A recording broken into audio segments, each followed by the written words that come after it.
Welcome to another episode of the Quip and Convo segment. You'll see my guest bio right after this, and you sure want to be part of this conversation. See you soon.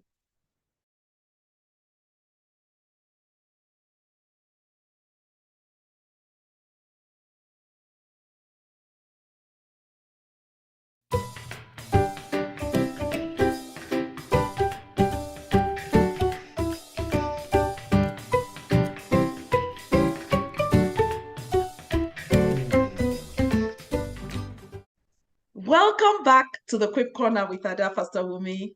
Thank you so much for having me again. Yes, it's so nice to have you. And this time we're having the Quip and Convo segment. Let me start off by thanking you for buying my books. Oh, you're most welcome. It's a pleasure to read. Lots to learn from it. So I'm glad that I have a copy of each of the three of them. So that's nice. good. Yeah. Okay. Well, so which quip and which book do you want to talk about today? Okay, because I'm into parenting, I picked the one that has to do with the twins, teens, and the 20s. And those are quips and quotes to win with. So that's the one that I've picked out for today. Okay, so which quip are we reading? Okay, so I actually picked two. I picked two here. Okay. And the first one is on page 9. Page 9. Okay. The bottom one on page 9. Okay. Number 18. Yeah, number 18 on page 9. Okay, the one with this picture, right? Yes. I like that one. Yeah. Okay. So it says, you were not born to live out your parents' dreams. Dream your own dreams and be open to advice. Okay. So for me as an African parent, if it had ended with you were not born to live your parents' dreams, I would be like, it can be interpreted differently. But I like the second line that says, dream your own dreams and be open to advice. Yeah. Because sometimes we can't 100% say our parents' dreams for us are not valid. Yeah. They've been here before. They've walked the walk before. They can see what we cannot see. Yes. So for you and myself, right, as parents, sometimes we might look at our children and be like, oh, you'll be very good in this. You will do this because we've seen certain things. But then maybe that's not their calling. And that's they need to be open to advice. So if they now come back to say, this is my own dream. I don't want to live your dream. I don't want to be a lawyer. I want to be a teacher. Then, when they come back to us with that, we now have to be open and listen. So being open to advice is on both sides, actually. As parents, we have to be willing to listen to why they want to do what they want to do. Yes. And doing it the way they want to do it. Yeah. And then they also have to be open to us to explain to them how they want to do it might not be the best option. Okay. Maybe another way to go about it. And, for our youngest, I would say she seems to have her hands in different things at different times. And it's like, sometimes she would just randomly be like, Mom, what do you want me to be when I'm older? And I'll be like, sweetheart, whatever you choose to be, I'm very sure you'll be very good at it. So it's your choice. I'm here to guide you. Yeah. But as a parent, I'm sure I can list off things based on strengths that I've seen. So yes, we were not born to live out our parents' dream. We all have to dream our own dreams, even as adult children. Yes. But we all must be open to advice. Yeah. Must be open to advice. Yes. Yeah. Yeah. That's my first one. So I'll let you talk there. And I have a second one if you don't mind.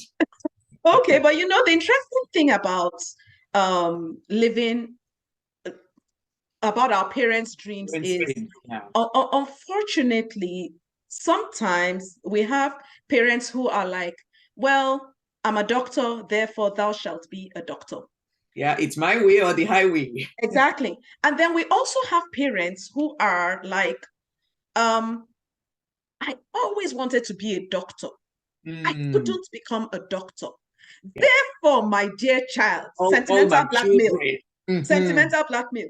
Do this for me. Exactly. And be a doctor. Make your mother proud. Make your father proud of you. Make your mother.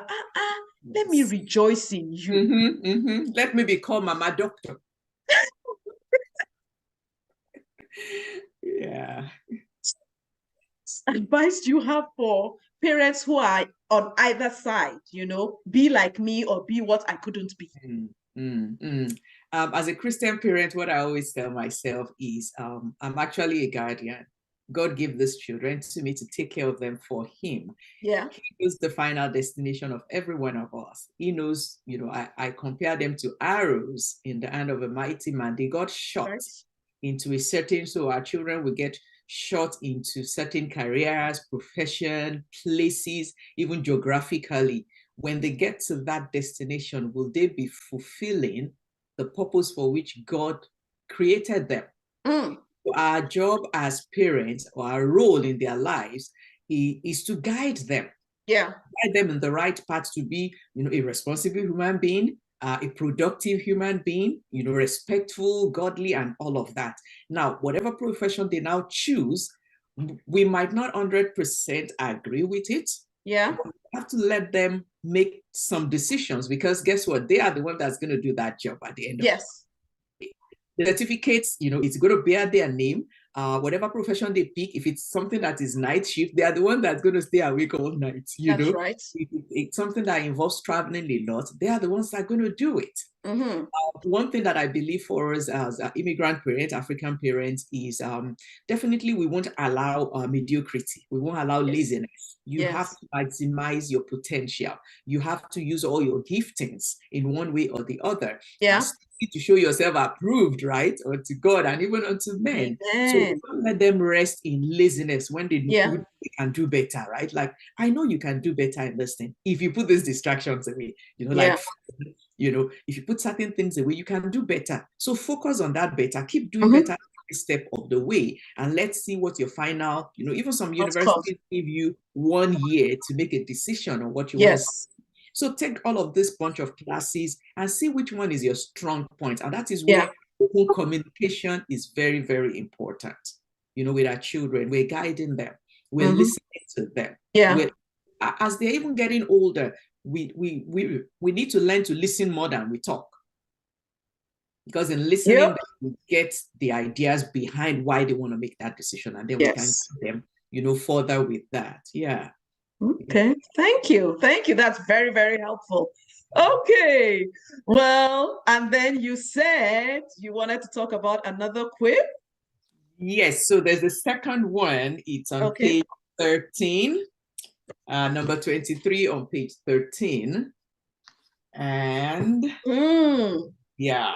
Okay.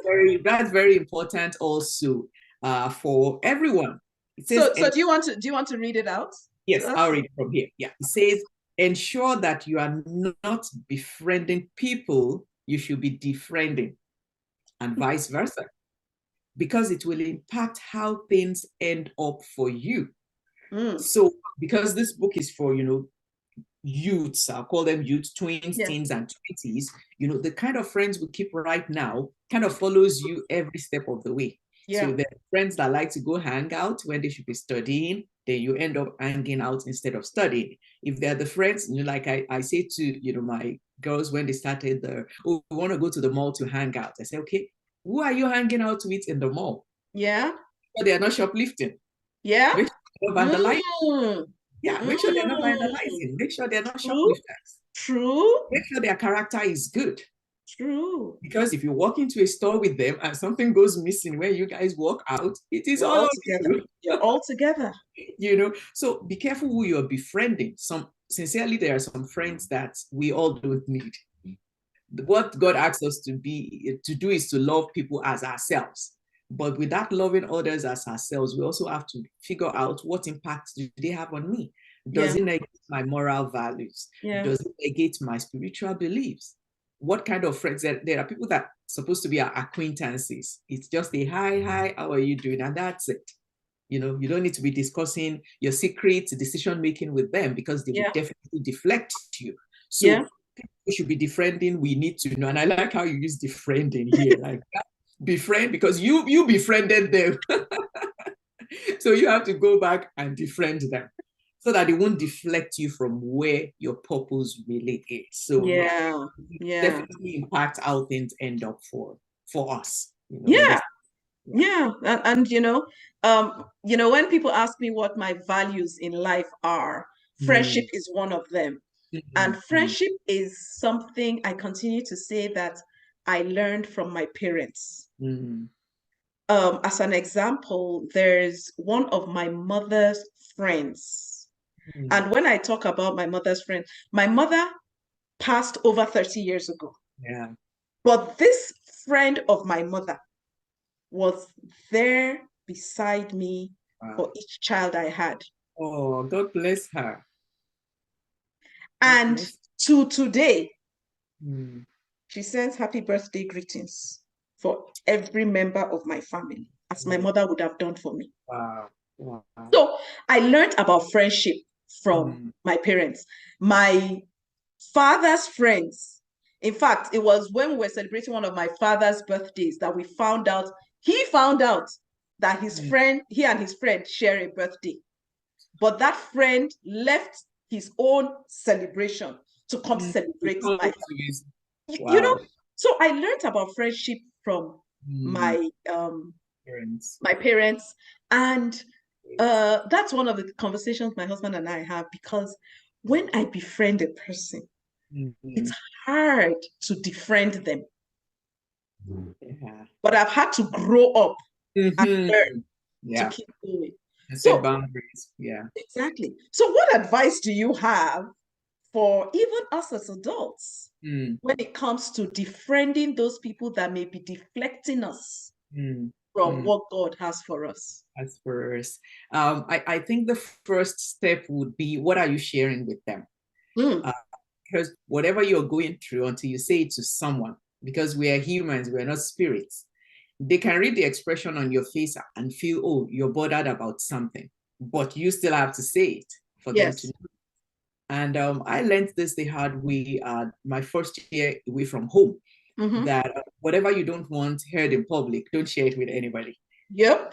My first time away from home in a school, and it was just in conversation, and I just said something about myself, and guess what? We were going on a field trip in a full bus of students, and that conversation suddenly became the topic for that ride, and I felt so embarrassed.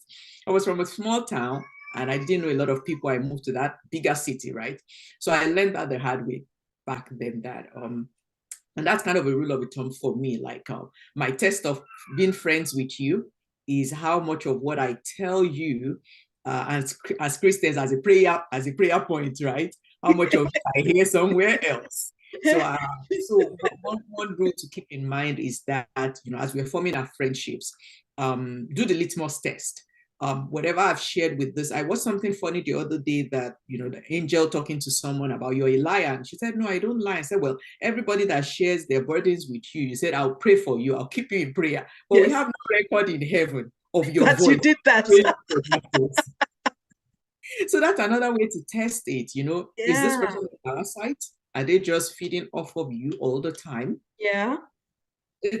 Defriending doesn't necessarily mean that we cut them off completely. Sometimes defriending would just be, you reduce how much of your life you're sharing with them. You reduce how much of expectation you have of them for whatever you need. You don't have those friends that, if you decide, oh, I'm throwing my, birthday party or something, guys, I need your help. The friend that will show up 30 minutes to the end of the event. Yes. Always, them. And the one that will be in your house the day before and be like, what have you done? What are we doing? Oh, I went shopping. I saw this. I saw that. So the signs are actually there. But because as humans, we crave social connections, right? We crave that connectedness to other people. So sometimes we ignore the signs. Yeah.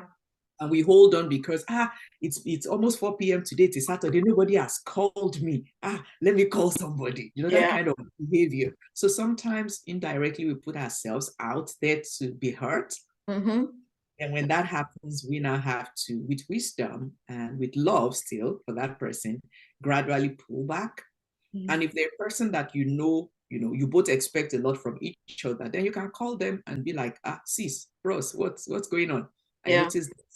Am I bothering you? Yeah. So it's a tricky one to do, but it's very necessary for us to grow, even emotionally. Yeah. Yeah, that's true. Well, thank you. Well, thank you for sharing your perspective. And I'm sure Pleasure. you know we'll have to do this again, right? Okay.